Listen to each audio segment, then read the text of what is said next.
السلام علیکم ورحمۃ اللہ وبرکاتہ میرے پیارے دوستو، آج میں آپ کے سامنے سورہ بقرہ کی 254 آیات سے لے کر 257 آیات تک کی تلاوت کرنے جا رہا ہوں، اور آخر پر اس کا ترجمہ بھی ہم آپ کے سامنے پیش کریں گے۔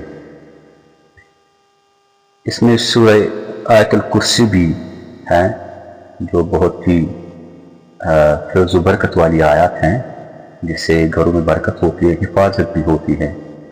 سونے کے موقع پر آیت الکرسی پڑھنی چاہیے، یا جب آپ سوار ہو تو اس وقت بھی آیت الکرسی پڑھنی چاہیے، بہت ہی عظیم آیات ہیں۔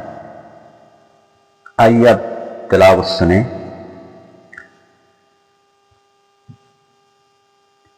اعوذ باللہ من الشیطان الرجیم، بسم اللہ الرحمن الرحیم۔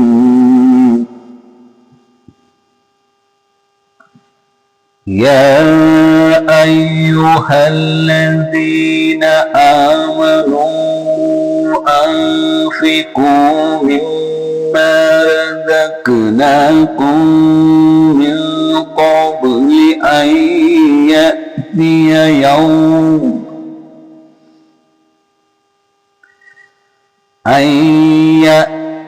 یوم لا بیع فیہ ولا خلة ولا شفاعة والکافرون هم الظالمون۔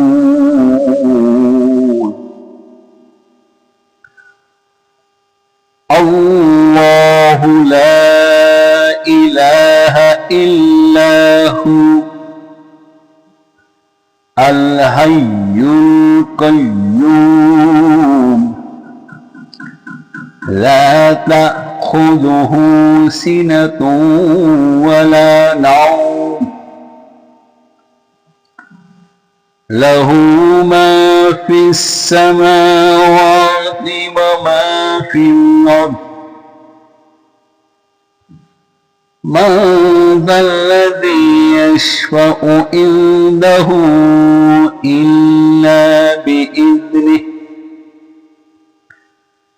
يعلم ما بين أيديهم وما خلفهم ولا يحيطون بشيء من علمه إلا بما شاء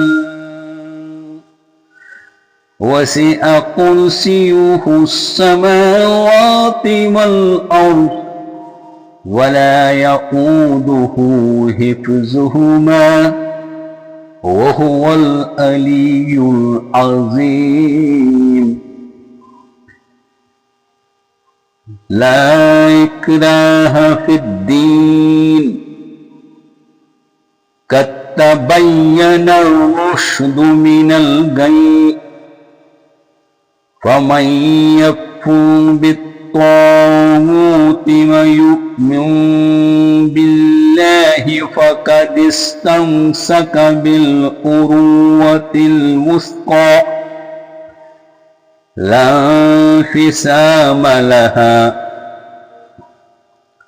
والله سميع عليم۔ اللہ ولی الذین آمنوا یخرجهم من الظلمات إلى النور والذین کفروا أولیاؤهم الطاغوت یخرجونهم من النور إلى الظلمات أولئك أصحاب النار هم فيها خالدون۔ آئیے اب ان آیاتوں کا ترجمہ بھی سنیں گے۔ ترجمہ بسم اللہ الرحمن الرحیم، اللہ کے نام سے شروع کرتا ہوں جو بہت ہی بڑے مہربان اور رحم نہایت رحم کرنے والے ہیں۔ اللہ تعالیٰ فرماتے ہیں ان آیات میں، اے ایمان والو جو رزق ہم نے تمہیں دیا اس میں سے خرچ کرو۔ یعنی اللہ تعالیٰ یہاں فرماتے ہیں کہ جو بھی ہم نے رزق آپ کو دیا اس میں سے صدقات، نافلہ یا زکوٰۃ یا دونوں ہی اللہ کی راہ میں خرچ کرنے کے لیے فرد اور معاشرے کے لیے بے شمار فوائد ہیں، روکنے کے لیے بے شمار نقصانات ہیں۔ یوم قیامت کے جزا سزا اس کے علاوہ ہوگی۔ یعنی کہ اللہ تعالیٰ اس میں یہاں فرماتے ہیں کہ آپ اللہ کے راستے میں خوب خرچ کرو۔ پھر فرماتے ہیں اللہ تعالیٰ قبل اس کے کہ وہ دن آئے جب خرید و فروخت نہ ہوگی اور نہ دوستی کام آئے گی اور نہ ہی سفارش، اور ظالم تو وہی لوگ ہیں جو ان باتوں کے منکر ہیں، جو انکار کرنے والے ہیں۔ پھر فرماتے ہیں اللہ تعالیٰ اللہ کے سوا کوئی الہ نہیں، کوئی معبود نہیں، وہ ہمیشہ سے زندہ اور قائم رکھنے والے ہیں۔ اس پر نہ اونگ غالب آتی ہے نہ نیند۔ زمین و آسمان میں سب کچھ اسی کا ہے۔ کون ہے جو اس کی اجازت کے بغیر اس کے حضور سفارش کر سکے؟ جو کچھ لوگوں کے سامنے ہیں وہ اسے بھی جانتا ہے، اور جو اوجل ہیں اسے بھی جانتا ہے۔ یا اللہ کے علم میں سے کسی چیز کا ادراک نہیں کر سکتے مگر اتنا ہی جتنا وہ خود چاہے۔ اس کی کرسی آسمانوں اور زمین کو محیط ہیں۔ یہاں لفظ کرسی کے مفسرین نے کئی مفہوم بیان کیے ہیں۔ جل جلالہ کے قدم رکھنے کی جگہ، عرش، اللہ تعالیٰ کا علم اور قدرت۔ ہم اللہ تعالیٰ کی صفات کو جیسے اللہ بیان فرمائے ایمان لاتے ہیں۔ ہمارے پاس کوئی ایسا طریقہ نہیں ہے جس سے ہم مزید تحقیق کریں، اور نہ اس کی ضرورت ہے۔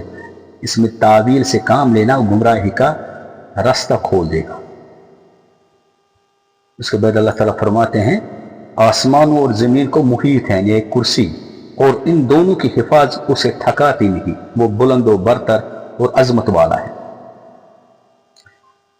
دین کے معاملے میں کوئی زبردستی نہیں، یعنی کہ یہاں اللہ تعالیٰ یہاں فرماتے ہیں دین کے معاملے میں جبر نہیں ہے۔ اگر اللہ تعالیٰ کی مشیت جبر کی ہوتی تو انسان کو قوت ارادہ و اختیار عطا ہی نہ فرماتے، مگر اس سے یہ مطلب بھی نہیں نکالا جا سکتا کہ اسلام اور اللہ کا کلمہ بلند کرنے کے لیے جہاد کی ضرورت نہیں ہے، بلکہ جہاد کا مقصد ان باطل قوت کا زور توڑنا ہے جو کہ اللہ کے کلمے کا پھیلاؤ روکنا چاہتی ہیں۔